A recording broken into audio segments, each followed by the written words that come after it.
nun puya rawhse te an van hlu em hi ka tia pathian fakna hla tam tak min chop chu saka hla nung tak tak le hla ro pui tak tak hla thu sarmon nei tha tak tak min chop chu sak na sa em maya ei ka tia ke thokhat lai pe ka jon ke ma tok te te a tu kho kha hriat pui lem hlei lo hen ka mang ni lo anga a chan chu kan pathian fakna la sa tu te hla sak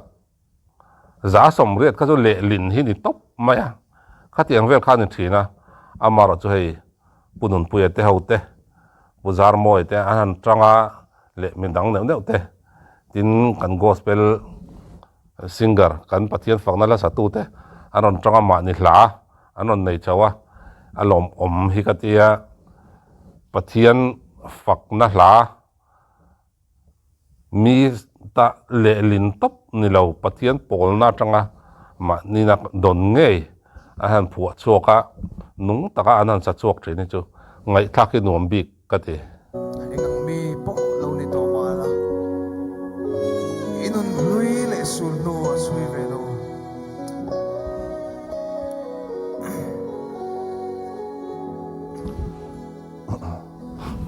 har sale mang ang ini buai thinem lungai kai kun thina mo被动数被谁来说a oron te chau teng chau ka anat lutuk a tran pui du che a o ngai ro kan nei chung ni swa krista mi inan na lo dam rawhse su mi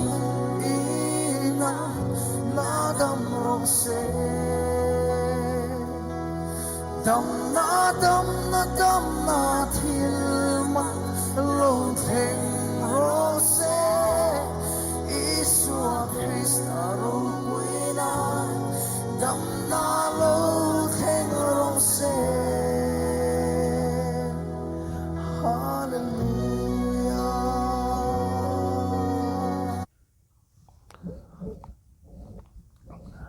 kan pate ka za hi ngai thaki anuam tel tel mani hei kadam lo zual la ya anon da chu khania chan mari kor lampang khan angai thak anuam katia hei description nei link kada rek lo en du tan chon ngai thak anuam katia ka ngai thana sa ni kadam lo la khan ka ngai thana sa em ya tin hemi ni nge a san khan ti don ta zai ho po ka en na sa a ka ngai thana sa ti la dik zo ka nge a en po ka en pe that pe lo lai ani kam zoi em ka ngai tha den ka ngai tha amu ta hianin mi hi hroi lut veng veng ka ria nia damna la li so krista jonin na chunga damna dam chunga nat na ka te maya kan damna chu iso krista ni he ko vel kan khol jin na ramania a ai mai ro chu ka dam len tur kan ne lo he ko vela hian nat na kan lo ne ya krisel lo na kan lo nei ni poin kan damna iso krista zo ka tangin na chunga damna om thin ti te karil ro hen aron lang ona apua tu ril ru tur te ka zuk ngai tua eng ang ril ru in nge tiang aron pu chuang pathian hi mi te hian an lo va pol na sa om bi kem pathian hi mi hian an lo va ko na sa om bi kem ti te karil ru oma chu ti rol chonin zai nung zet mai ani bok nen a satu a zai thiam ka ti zai thiam ka ti le tun lai kan zai thiam te jing ka du ani pialama aron zai nung maya chu chuanin ngai to hi ati thui mai ni Bui po chakna pe thei tu chua chakna thar siam sak tu a che harsat na ayin lalpa liang soka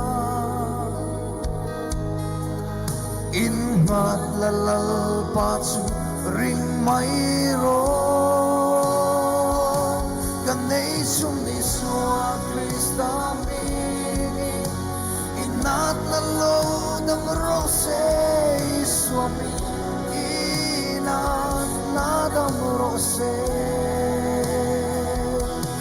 Damna Damna Damna Dilma lo thleng rawhse Buizoa Krista roina Damna lo thleng rawhse Hallelujah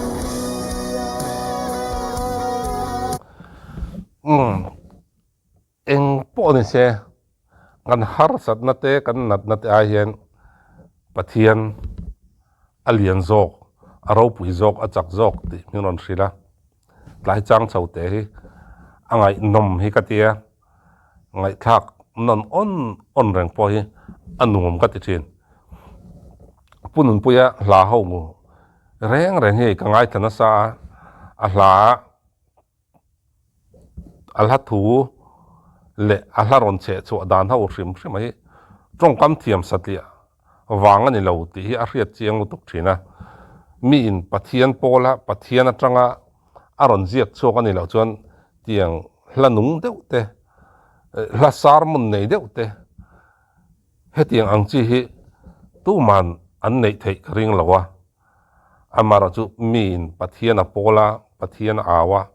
pathian nena an in zom that ero chuan tiang hlanung hi aron chuak ti chu a hriat renga angai nom ani thina na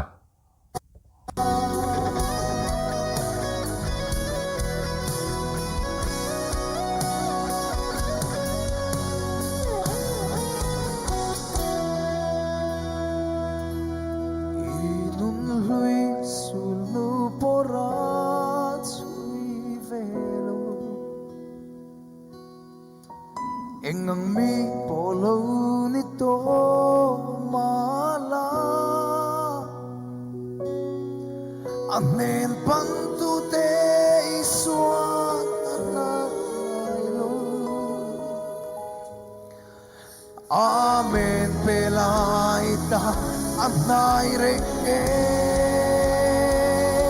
Kanay sumiswa Krista mi Inat lalo ng rawhse swami inat na ng rawhse Damna Damna Damna Dilma lo thleng rawhse Buizoa Krista roina Damna lo thleng rawhse Kanay sumni suwa Krista mini inat lalo ng rawhse swami inat na ng rawhse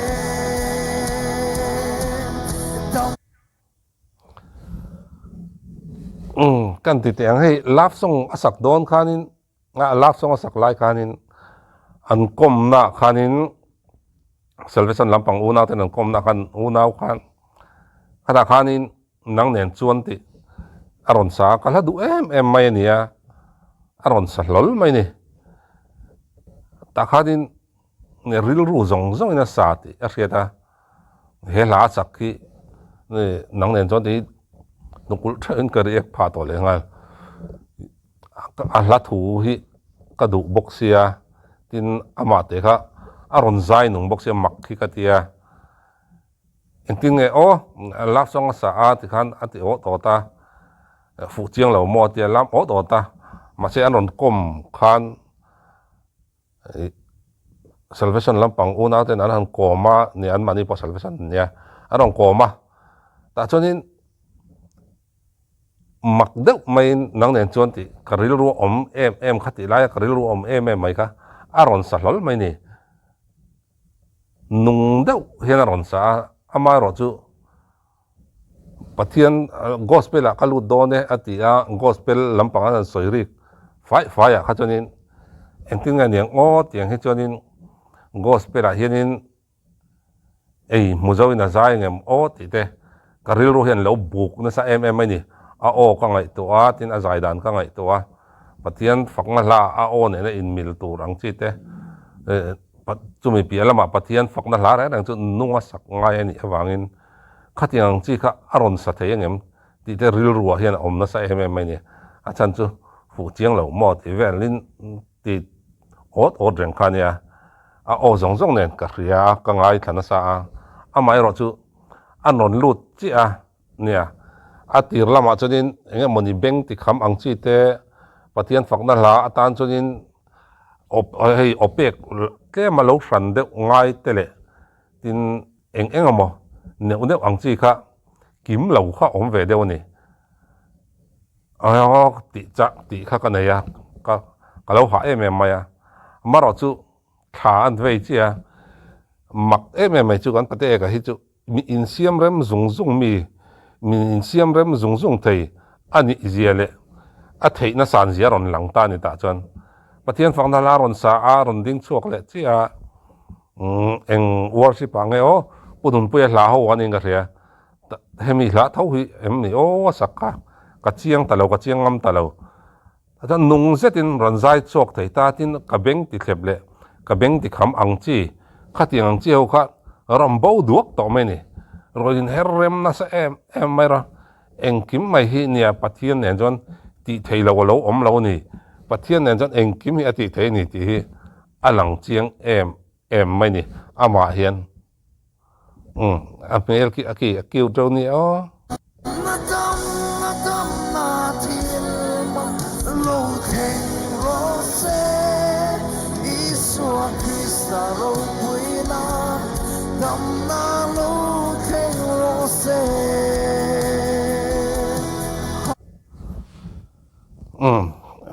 ti song khan isela ei kadam lo zual lai te khan ngai khana sa em karil ro hen thil tam takaron lo tamara ka soi nem lo to khichan ne i tong chawa anin om min tele don sia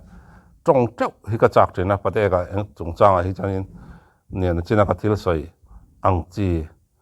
khati ang chi ho te poka a zau zok le ange puwana tong kam takin a detail de uzo ka han soi te chak katia detail de win han lip chau saka tun din mun ne na han soi hi chak de rem changa la soi tur angai na chung song song te po chu ka soi chak thina maro chen ya video hi arai de phejan keni phe wan trong nem thei bok sia tin mi trong rang lu tuk chi ka lo ni lo bok nen trong rang ni ka zir na sa em maya maro chu lo trong muang le chuar thina nan kum te hian a phato lo em moni ti chang de chu ka ne maro chu nia trong muang thang ni chunin trong ran hi har em maya han ti zung zung hi har pian mai hei ka injir chau zela a mai jong ke poi ka ziam chau deuh zel to ania trong chung changa po hian ka te ka zar kan trong tat treu mai nia nakina rem changa detail de vek vokin hei chu engemaw kan la soi le chiam don ya hun pan nom vek ule